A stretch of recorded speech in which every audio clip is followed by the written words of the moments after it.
Alright, so here's section C of the Exponents packet. Alright, we're doing one section a day, so we got section A, section B, here's section C, and let's do this. So we go, so Mary says she used the fact before, the fact below.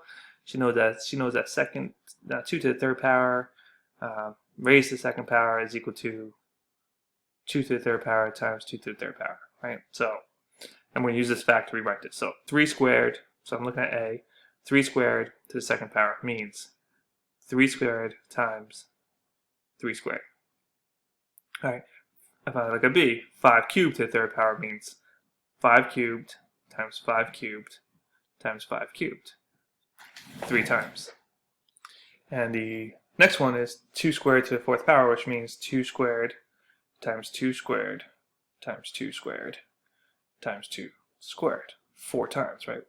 Fourth power, so there's 1, 2, 3, 4. Third power, so there's 1, 2, 3. And second power, so there's 1, 2, right? And then once we've established that, well, then this just goes back to the rules of multiplication, which is 3, and then I'm going to add my exponents. 2 plus 2 is 4.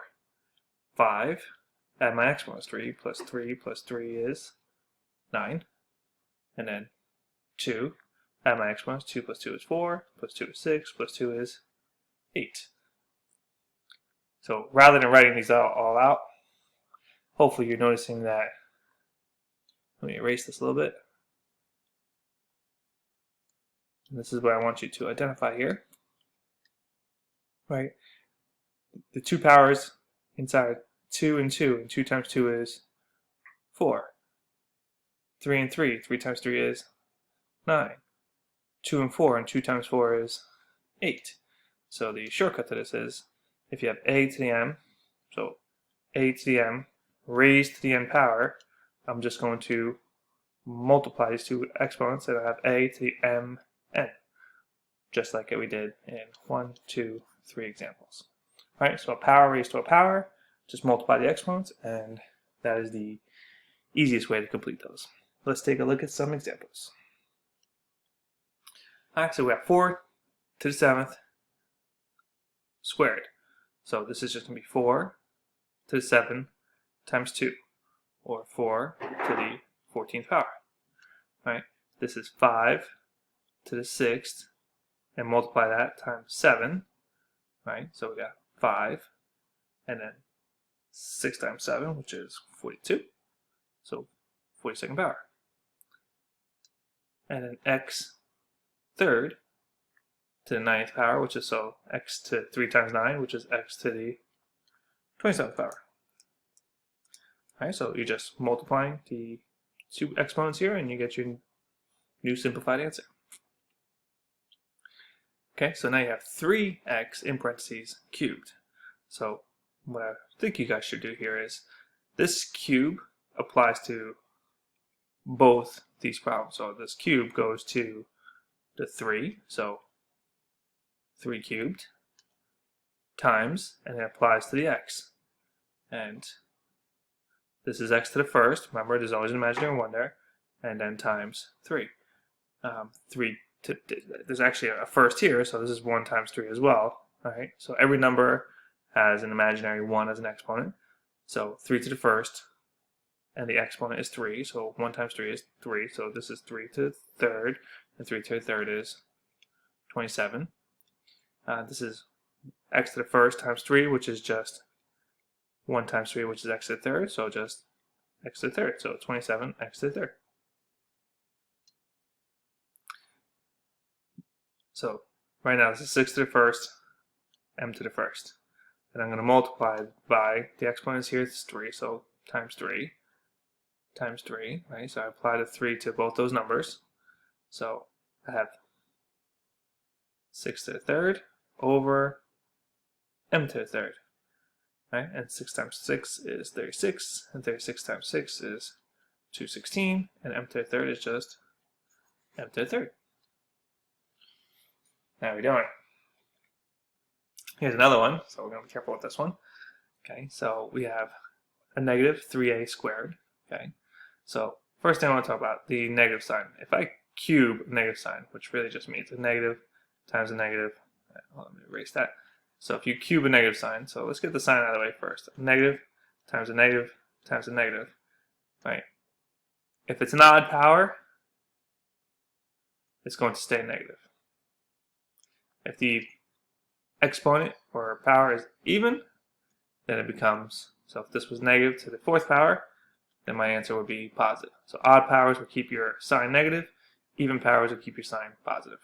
All right, so I'm going to have a negative answer, and then this is negative 3 to the third power, right?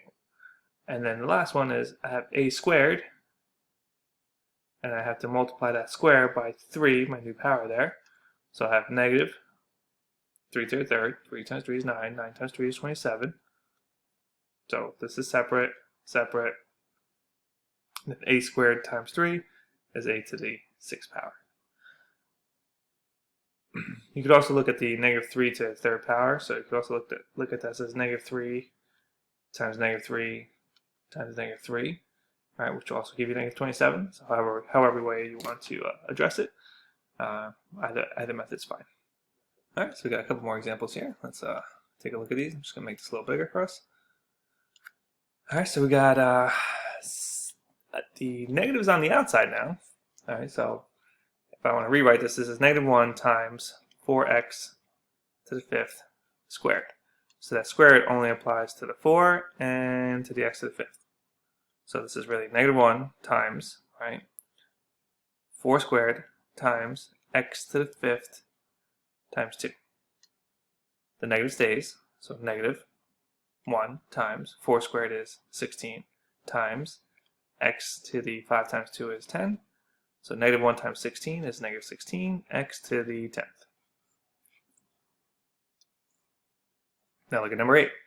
The negative is back on the inside. So this is going to apply to this, so that's negative 5 to the third power, right, times m to the 9 times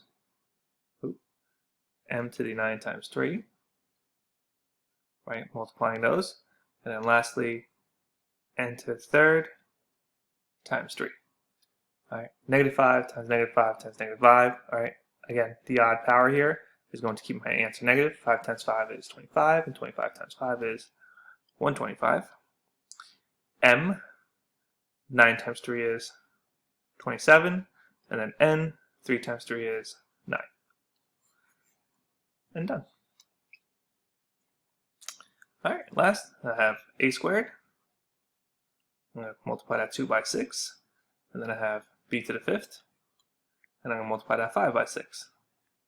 And when I rewrite this, I have a, 2 times 6 is 12, b, 5 times 6 is 30, and voila, we are done. A few more. Let's do 3 more, and I'll leave the last 6 for you guys.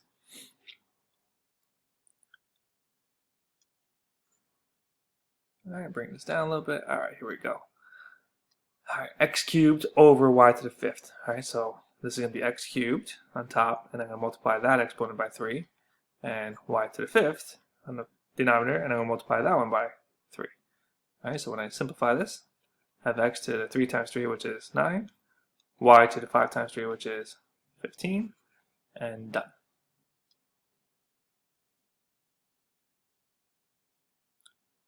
Number 11, so I got 4 to the 5th power times x to the 3rd times 5.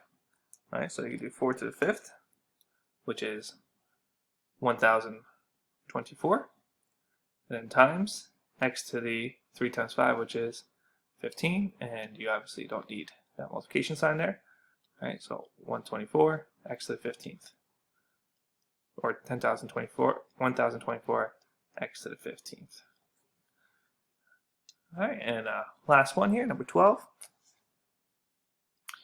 X to the 4th to the 6th power, so that's going to be x to the 4th times 6th over 2 to the 3rd times 6, right? Multiplying both of these by 6. This will give me x to the 4 times 6 is 24, and 2 to the 3 times 6 is 18, and if you know 2 to the 18th, it's a fun number, so you have x to the 24th over 262,140.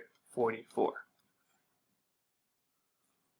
All right, so we got 12 problems done on the power to exponents raised to powers.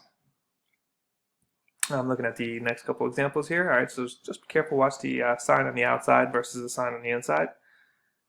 All right, and then we'll have more practice for you guys, and we could finish these up and work these out together. If you have any questions on them on the next live sessions, start looking for more posts about live sessions, and we'll set some times up soon. All right, guys, hope this helped. Talk to you guys soon.